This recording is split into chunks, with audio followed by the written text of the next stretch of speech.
We're back here for another episode of the Believe in NFL Draft Prospects podcast. Joe DeLeone and Ryan Roberts. Today, we're moving on to another positional breakdown.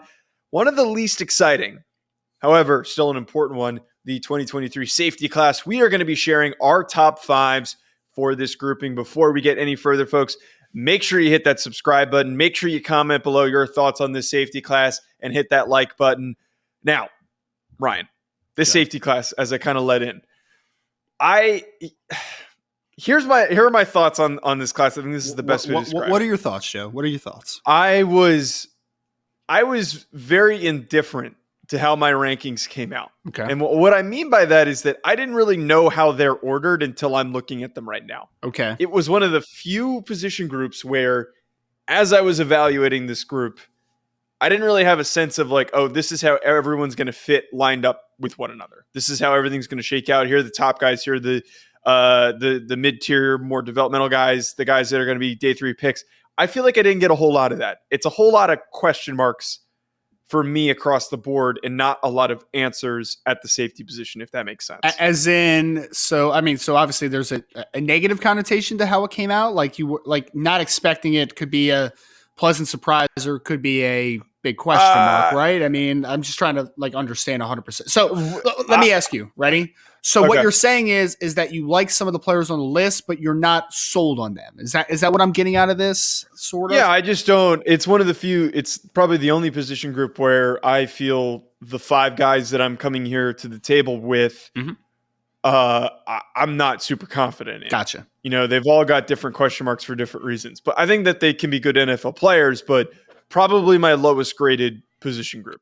I don't know if it's the same for you. You know, it's a no, it's not my lowest graded one. It's what's the lowest graded? Dude, interior offensive line's bad, brother. Like it's a bad class. Wide receivers up there too. Yeah. Like wide receivers not a great class. I mean, look, I think safety. It's an interesting one, Joe, because I think that there's a lot of nice short zone box type of defenders in this class. Like there's a few that I really like. But there's not a ton of free safety types in this class, right? Like that's kind of like my main takeaway from this group is that like I have one guy on my list that I think is a true like free safety type. Everybody else is going to be more of a strong safety, slot defender, or box type of player. Like that's what we're going to have. So if you're a NFL team that is looking for a guy that is legitimately going to play from the roof, play 2 single high at times, don't think there's a ton of these guys that you're going to love as far as like their impact in deep zone coverage. But I still think that there's some really nice bigger safeties in this class that I think I can still get very excited about. There's definitely some size. A lot of size. There's a lot of size. Yeah, one of the top guys fits that description of size. Ryan, I'll kick us off here with my player who I'm the least excited about where he's placed. Christopher Smith from Georgia is my 5th guy. Okay. And look, I think he's a really great football player. Like I think he is a really smart, well-coached football player. Yes. He looked really good at the Senior Bowl. Yes. And what we get with the Christopher Smith is just great reactiveness. He is always in the right position.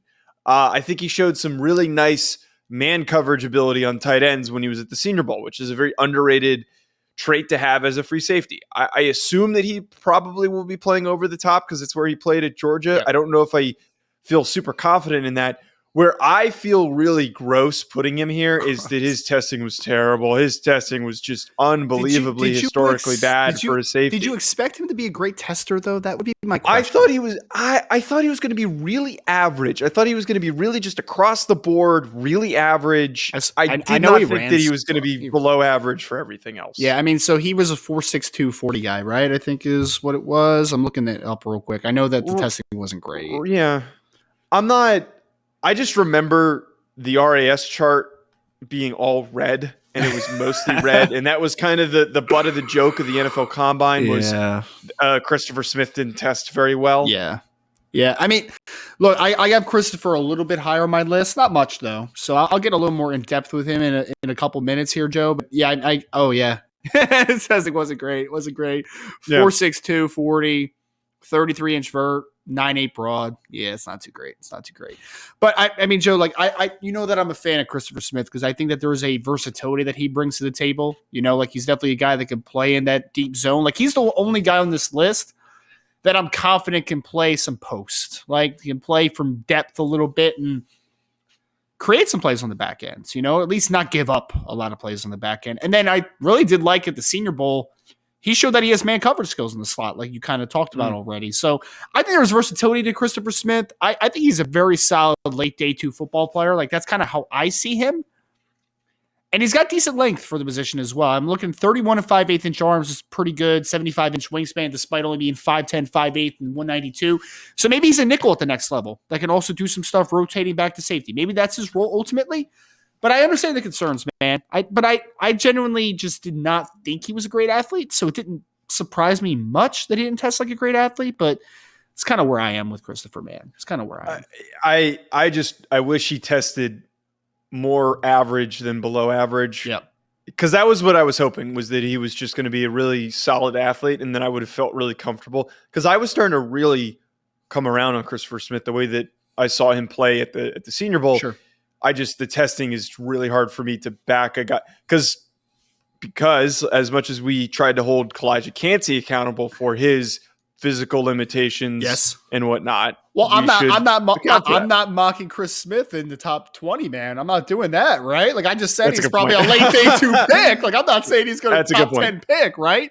But I mean, to your point, I definitely get what you're saying. He's also, despite being a 5th-year senior, he's still only 22 years old, which is kind of nice though. So he's a little bit of a younger guy as well. Not 23 yet, but I definitely get the concerns, man. My number 5 is a player that I feel like I have similar vibes to what you just said about Christopher Smith, Joe. It's just like he's a good player, but I'm not overly excited about him. Like that's kind of where I am with Jordan Battle from Alabama. I think Jordan Battle just like checks boxes, man. Like he's good, like he's a good tackler. He's a good short zone guy. He's solid enough to do some stuff in 2 high situations, working from depth. It's just he's not a needle mover difference maker though, right? Like he's not going to have a bunch of interceptions. He's not going to create a bunch of turnovers. He's just going to be a solid football player, right? And I think that he is at worst a really good complementary piece to a safety room. If not, I think he could start. But like if he does start, I don't think he's going to be anything special. He's just going to be a solid, like he could be a Chuck Clark type of safety who ended up being a good football player, but like nothing special, right? There's nothing special about Jordan Battle. I just think he checks a lot of boxes. He's just a solid football player. So before we continue on with this video, I just want to tell you folks about an exciting new partnership that we have with this channel with Underdog Fantasy. Ever since I joined, I've been having so much fun. There are so many different exciting games that make watching games during the offseason more exciting. I'm not the biggest basketball fan, but it has made it way more entertaining since I found Underdog Fantasy. And my favorite game to play so far, which I think you should try out, is Pick'em. It is so easy to play. Just pick higher or lower on your favorite player stats, and you can win up to 20 times your money in a single night. Underdog keeps it simple with their easy-to-use website and mobile apps. Pick between 2 and 5 players to fill out your Pick'em slip, get every pick right, and take home some cold, hard cash. Use code HACK, H-A-C-K, HACK, like the name of this channel. Use code HACK to get your first deposit doubled up to $100 by Underdog. Go sign up. You won't regret it. You're going to have a blast. Check out Underdog Fantasy. I also want to tell you folks about our other recurring sponsor that we have on this channel, that being BetOnline, betonline.ag, which has all the updated odds, news, and anything for sports betting. It's my go-to source for when I want to be betting specifically on games. I love betting on college basketball or the NBA. Especially, again, during the offseason, always looking for more fun ways to be focused in on some of these other sports. It's betonline.ag and use promo code BELIEVE50. It's promo code BELIEVE50 to get 50% welcome bonus on your first deposit. BetOnline, where the game starts.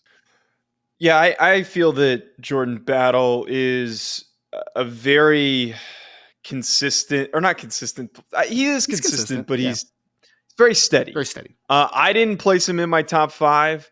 I think he's just right on the outside for me.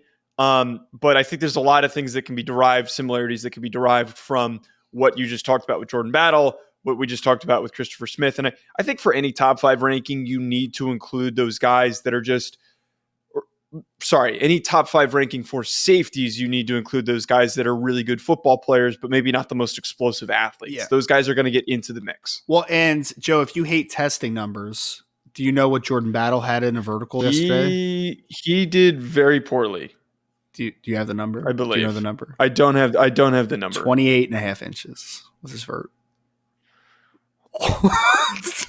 Yeah, it's bad, man. It's really bad. See, really the way bad. that I know that that's bad is when I did my pro day testing, I believe the number I hit was 27, and I am one of the worst athletes to probably test at a pro day. Dude, when I was as a long snapper coming to up. put it in context, I was a Division III linebacker. I had a 28-inch vert. To put that into perspective, yeah. And I wasn't like, I mean, I could jump and grab rim, right? But like, I'm not like this crazy athlete, when I was a solid athlete. I was like a 28-inch vert, 4'9" linebacker. Like, that's what I was, you know what I mean? Like, nothing special in any regard. So not great, which is why Jordan Battle's a solid player. I just think there's obviously limitations to how good he can be. Just to quickly transition here though, Joe, because I had Christopher Smith as my number 4 safety on this list. So I didn't want to like go back and forth too much. Look, man, at the end of the day, the reason that I have him, especially over Jordan Battle, is because I think Battle is just a solid player. But I think that Smith in the right role on a defense can be impactful. He can give you plus in a couple regards. Like if you're saying he's a full-time slot, I think he can do that stuff. If you're asking him to just be a guy like a Rodney McLeod type of free safety that just does not get beat much over the top, I think he could also do that stuff too. So that's kind of what I host on Believe, Rodney McLeod. What show does he host? He was on the Colts show. Okay. But now that he's a free agent and I think that he's going to play somewhere else, he is going to then transition to be on the show that he's then playing for. That's one of the few active players in the NFL doing a podcast. So, dude, fun fact. Rodney McLeod is one of the most underrated players of this era, man. Like he's never going to make Pro Bowls because he doesn't flashy, right? But like Rodney McLeod just got the job done for a long time, and it's actually kind of how I see Christopher Smith, and not the same player, but like similar role, I think, on the next level. I think the impact is definitely there. My number 4 was Jamie Robinson from Florida State. So when we did the preseason, I hate that you made that face. When we did the preseason, I think one of the things that we talked about with Jamie Smith is that Robinson, sorry. Jamie Smith is that he was very erratic. I also very erratic. He was all over the place. Can I cut you off real quick before you keep going? I actually think it's pronounced Jammy, by the way. I was thinking the same thing because there's 2 M's. The whole time I was doing my notes on him, and I'm like, is it Jamie Smith? There's no way it's Jamie Smith. Jamie Robinson. Yeah. When I was down at Robinson. When I was down in the combine, Joe, I think I said Jamie Robinson, and then I had like 3 different people be like, no, it's Jamie Robinson. I'm like, oh, okay. So there it is. It's Jamie. Okay, here's how we're going to do this. Yes. We've had some fantastic prospects on. We need to reach out to him and have him on the show so we can ask him. Tell him, like, dude, what's your name, Jabby? That is all the interview would be, was just asking him how to pronounce his name. Yeah. But with Jamie Robinson, I think is the pronunciation. I saw some cleanup on some of his issues that we saw from the previous season. Again, I thought he was a very erratic football player. Yeah. He played a little bit more from depth, and I liked what I saw from him playing from depth. The big thing for me where I felt a little more comfortable with him is like I saw the way that he was flipping his hips and turning. Like that to me was like, okay, this makes total sense. I think he's got decent range. His 40 time wasn't anything crazy. I think it was like a 4.5 something. 4.59. But I think with his ability to flip and turn, his change of direction skills, I saw some really nice man coverage skills. I saw some really nice zone coverage skills from him, where I get a little bit turned off and why I don't have him ranked as high as I think some other people do. Not a very good tackler, and his instincts and angles tracking the football are very poor. Yeah. Does not do a good job of coming downhill and making plays on the football. That needs to be fixed, but overall, I think that the general lateral quickness, the hips are very good. And if you can figure out where to place him, maybe it's as a nickel DB, I think you can get a starting caliber player out of Jamie Smith Robinson. Damn it. Why do I keep doing that? Jamie. I'm so screwed up by the pronunciation of the first name. I'm forgetting his last name. Jamie Robinson. Jamie Robinson, whatever the hell his damn name is. I'm not a big fan of Robinson, man. I'm not, Joe. I mean, I hate to just quantify it like that. I mean, so I guess first and foremost, you start with the size. 5'11", 191, 29 and 5/8 inch arms. So sub 30 inch arms for a safety. Not very good. It's a little bit troubling. Not a great athlete, 4.59. His 10-yard split was only 1.58. Slow, man. 33.5-inch vert, 9.8 broad. He did do 23 reps on the bench. So, like, at least, with his short arms, at least he was benching out a good number. I wanted to love him so much, man. So much. Because he plays like a little dang Tasmanian devil, man. Like, he wants to get involved. He wants to get his nose dirty. Like, he wants to tackle. He wants to blitz. He wants to come off the slot. Like, he wants to do everything. And I respect that. My question with Jamie Robinson is just, how much does that translate to the next level, man? Like, I think in the slot, I think his feet are a little bit suspect. I think his feet get stuck in mud a little bit. I don't see him having much coverage upside in general, especially in man. I think he can do some short zone stuff. But, like, am I putting a guy that is sub 30-inch arms and sub 200 pounds in the box all the time? Am I doing that? Because, but I think that's the best role for him. I don't think he's a guy that's going to consistently play from depth because I don't think he makes a ton of plays. Like, he's a guy you want to get involved. I do think, though, that Jamie Robinson could stick on a team as a special teamer and maybe contribute in some capacity as a role player. I have trouble with this guy, man. Anytime you're small and not a good athlete, starts getting into a little bit of a weird conversation we have there. His testing numbers aren't, I feel like, super indicative of what is athletic. I was very thrown off by can I say his play compared to his testing numbers. Can I say this? He almost had identical testing to Christopher Smith, who we just talked about, right? Almost identical. The only difference is he ran 4.59 and Smith ran 4.62. I thought Smith was a much better athlete than Jamie Robinson on film, like considerably, in my opinion. A more controlled athlete. Yeah, I don't know. I think we see him a little differently. Maybe I'm not accounting for the athletic testing enough. You fight back against me, Joe. You don't do that little cop out, all right? You say, Ryan. No, it's not a cop out. I'm standing by placing him at 4. Standing by placing him at 4. Do it. Ryan, what do you got?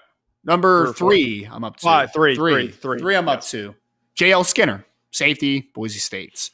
A player that we have been robbed of this draft process, Joe, because he's been injured. So he wasn't able to test. He played at the Senior Bowl a little bit. Thought he was just fine during the Senior Bowl. Like, he didn't really pop as much as I wanted him to pop. But, like, this guy still has an impressive upside, in my opinion, right? Like, he's 6'4" and 2/8, 209 pounds. He got his weight down a little bit. He was more in the 215, 220 range this past year. But he had 77 and 7/8-inch wingspan. So 78-inch wingspan on top of the 6'4" frame. This kid is that short zone, physical, strong safety. My guy's a striker. Pterodactyl. Yes. Long arms, tackler, striker. And I also think he's got some good impact as far as his coverage ability, man. Like, I see some stuff. Again, he's not going to work from depth a ton at the next level. But as a short zone defender, a guy that can also play some man-to-man against tight ends and bigger slots, I like J.L. Skinner still considerably. I would take him in the second round. I wouldn't think too much about it. Like, I think he's going to be a really good, strong safety on the next level. Maybe limitations as far as his impact from depth and working in the post, but as a short zone, strong safety that can also do some man working against bigger bodies, I'd like him a lot, man, because he's a ferocious player coming downhill. And just to reiterate, I said pterodactyl, not tackler. He does. Oh, no, I was talking about the tackle radius. Tackle radius, right? That's what you're going at. Yes. Okay. I'm just making sure because I think that's a great word to use to describe J.L. Skinner. No, look, fantastic athlete. I wish we had some testing numbers and he didn't get hurt during the process. He was going to test well, though, man. I think. I think he would have gotten some serious buzz, even more than he was getting. You know what the buzz? You know what the buzz in the preseason was? 40 time for him, Joe. Do you remember? 4.4, 4.5, right? 4.45, man. Like, I think this kid's a really good athlete. I think he was going to test really, really well.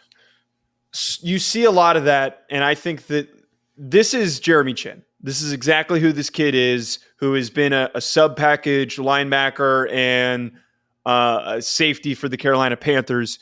He has been impactful early on in his career. And what I get from a guy like this, very quick to close in short area, very, very consistent as a tackler. I think he flies upfield the best out of any of the safeties. He is the best run defender. And that's why I want him as a sub-package linebacker. And I think that the value of a guy like this who played safety but plays as a linebacker is what the modern NFL continues to look for. Yeah. I think it's easier for a safety to play the Jeremy Chin role than it is for a linebacker to play the Jeremy Chin role because they're not used to playing from depth. So Skinner, man, I am a huge fan. I'll reveal where he is in my rankings in a second. Yep. But he checks every single box. The one drawback, and it makes sense, tall, long safety, is that he's not going to be the most fluid guy when it comes to flipping his hips and change turn. of direction. He's just not. You're not going to ask him. Yeah, you're not going to ask him to do that. He's not going to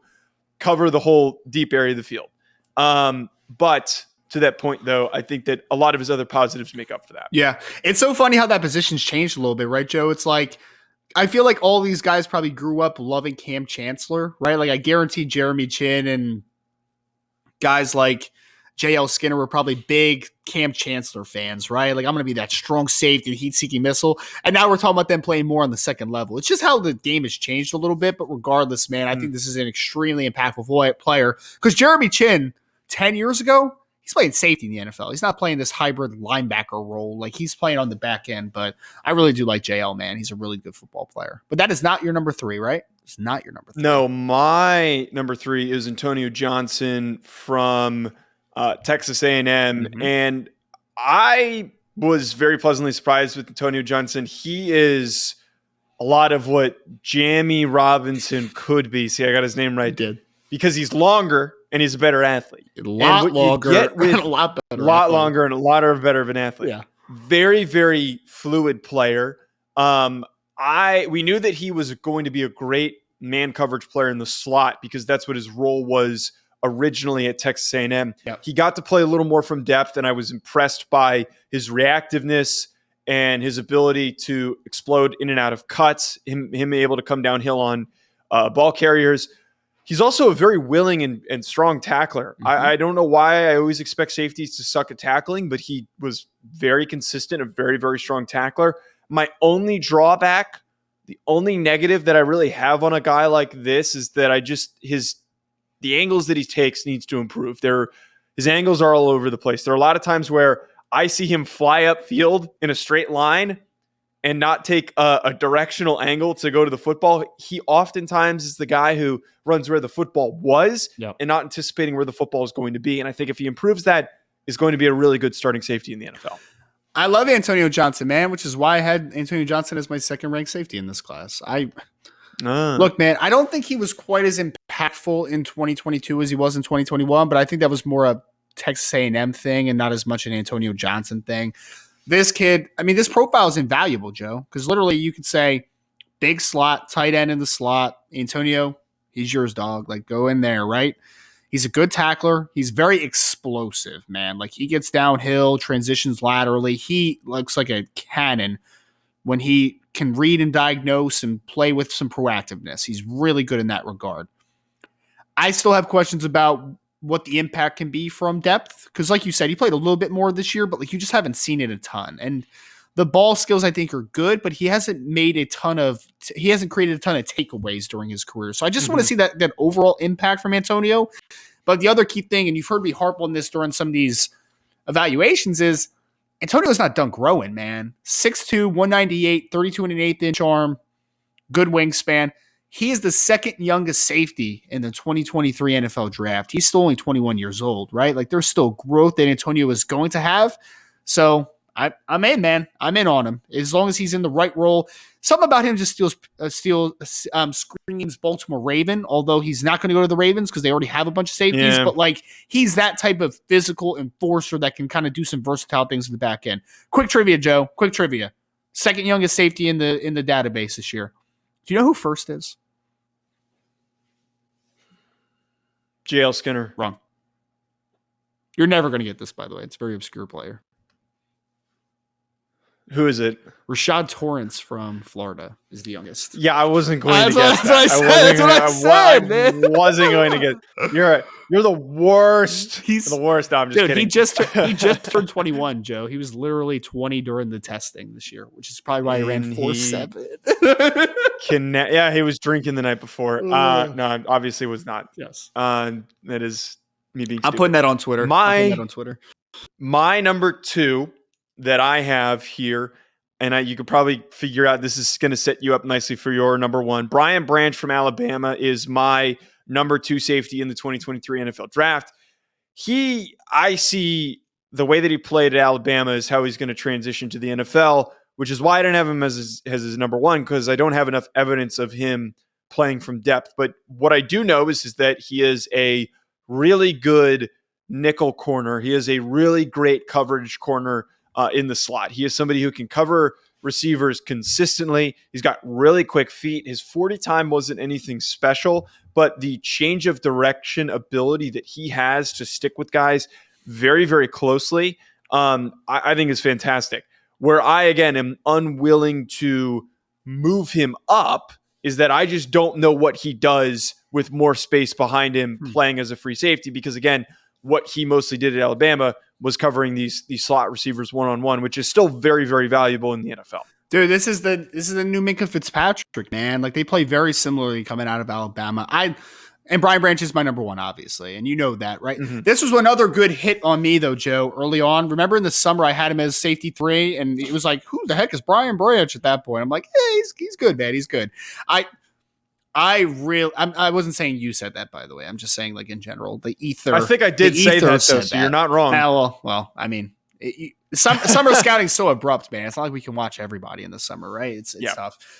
Brian Branch, for me, is elite in 2 different areas, in my opinion, which is why he's the separator in this one. First and foremost, not the biggest safety in the world at 5'11" and 5'8", so almost 6 foot, 190 pounds, 30 3/4 inch arms, 75 1/4 wingspan. So, like, he's not the biggest safety of all time. Despite that, he is the best tackler in this draft, in my opinion, of any player. Not most ferocious hitter. That's the JL Skinners of the world, right? They're the most ferocious hitters, most impactful hitters.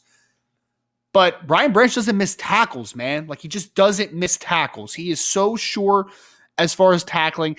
I think he only missed like 2% of his tackle attempts in college, man. Like, it's just a wild stat. Like, he just does not miss tackles.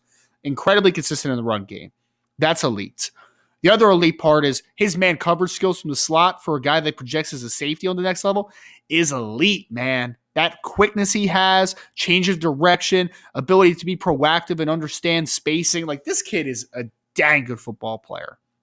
There is projection, though, because you haven't seen him work from depth a ton. He was asked to be a nickel because he wasn't going to go back to school because he's going to be a first-round pick, right? But I almost wish he was for a second, Joe, because the reason that he played the nickel role is because they already had Jordan Battle and DeMarco Hellams at safety. It was like, we need to get this kid on the field, but we're not going to move our 2 good safeties to put him in, even though he's a better football player, right?